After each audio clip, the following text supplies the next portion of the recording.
అందరికీ నమస్కారం. ఆహ్, 'థగ్ లైఫ్' సినిమా గురించి మాట్లాడక ముందు ఒక మాట చెప్పాలి. ఆహ్, ఒక మంచి సినిమా వస్తే దాన్ని ప్రమోట్ చేయడానికి తెలుగు వాళ్ళ గెలవడానికి వేరే ఎవరు లేరు. మీరు ఇచ్చిన ఆ ప్రేమకి నేను నమస్కారం చెప్తున్నాను మొదలటి. సారీ నా తెలుగు కొంచెం ఓకేనే. ప్లీజ్ అడ్జస్ట్ చేసుకోండి. నేను ట్రై చేస్తాను. 'థగ్ లైఫ్' సినిమాకి వస్తే ఇది నాకు ఒక డ్రీమ్ కమ్ ట్రూ చెప్తే అది తక్కువ.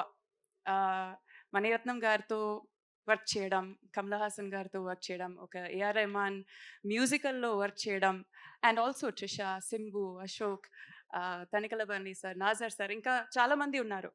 వాళ్ళందరితో వర్క్ చేయడం ఏ ఒక ఆర్టిస్ట్‌కి ఒక డ్రీమే. అది నాకు అది ట్రూ అయింది. I feel very very humbled and very honoured for that. చాలా నేర్చుకున్నాను ఈ సినిమా నుంచి. హౌ టు ఒక ఒక యాక్టింగ్ స్కూల్‌కి వెళ్ళి వచ్చి ఒక ఫీలింగ్ ఉంది నాకు. So, it felt like a university. ఒక యాక్టింగ్ డిగ్రీ నాకు వచ్చింది. అలాగే ఫీల్ అవుతాను నేను. బట్ ట్రైలర్ ఎలా నచ్చిందా మీకు? ట్రైలర్ ఎలా ఉంది? So, first day first show మీరందరూ వెళ్తారు కదా ఖచ్చితంగా?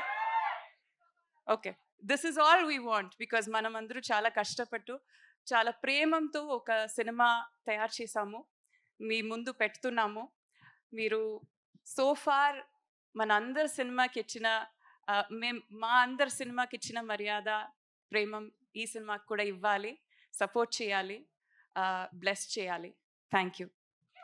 అభిరామి గారు, మీరు మీ పేరునే మన కమల్ హాసన్ గారి సినిమా 'గుణ' హీరోయిన్ క్యారెక్టర్ ఏదైతే ఉందో ఆ పేరుగా మార్చుకున్నారని మాకు మొన్ననే తెలిసింది. అవును. సో ఆ విషయం అక్కడ తెలిసిపోయింది కాబట్టి ఈరోజు మీరు చక్కగా పాటలు పాడతారని మాకు తెలుసు. సో 'గుణ' సినిమాలోని ఆ సాంగ్ ఒక్కసారి. బట్ నాకు తెలుగు వర్షన్ రాదే.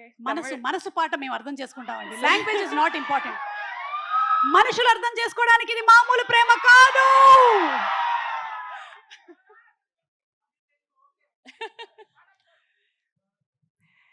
கண்மணி அன்போடு காதலன் நான் எழுதும் கடிதமே, பொன்மணி உன் வீட்டில் சௌக்கியமா, நான் இங்கு சௌக்கியமே. அதை எண்ணி பார்க்கையில் கவிதை கொட்டுது, அதை எழுத நினைக்கையில் வார்த்தை முட்டுது. ஓஹோ கண்மணி அன்போடு காதலன் நான் எழுதும் கடிதமே. Thank you. అంటే సూపర్ గా పాడారండి మీరు. అయితే మాకు బిగినింగ్ లో కమల్ హాసన్ గారు ఆ లైన్స్ చెప్తారు కదా, ఒక్కసారి రిక్వెస్ట్ చేసి చూస్తాను. కమల్ హాసన్ గారు ఆల్రెడీ ఒకసారి చెప్పేశారా? అయితే మేము దాన్ని రీటెలికాస్ట్ లో చూసుకుంటాం. Okay, thank you so much Abhirami గారు, and waiting to see you on June 5th in theaters.